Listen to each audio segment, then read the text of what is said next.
সাধুৰ বেশত অসাধুৰ আগমন ঘটিছে নেকি কামাখ্যা ধামলৈ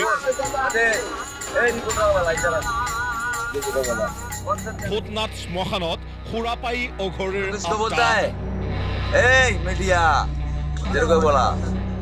দৃশ্যটো চাওক শুনক আৰু নিজেই বুজক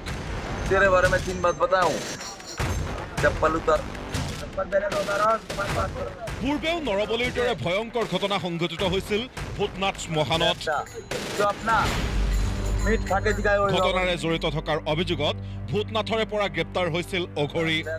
তেনেস্থলত এনে মাতাল অঘৰীয়ে যে কোনো অঘটন নঘটাব তাৰ কোনো মানে নাই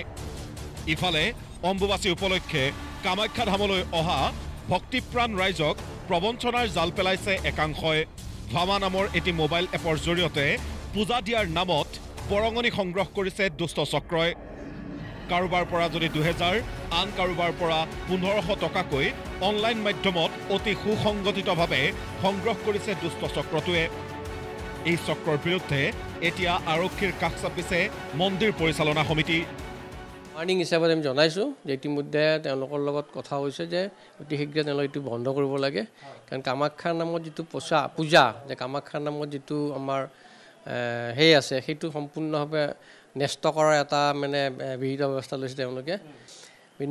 ভিন্নভাৱে অনুৰোধ জনাইছো যে তেওঁলোকৰ যেটো পদ্ধতি পূজাৰ সেইটো সম্পূৰ্ণ কামাখ্যা দেৱৰ লগত কোনো জড়িত নহয়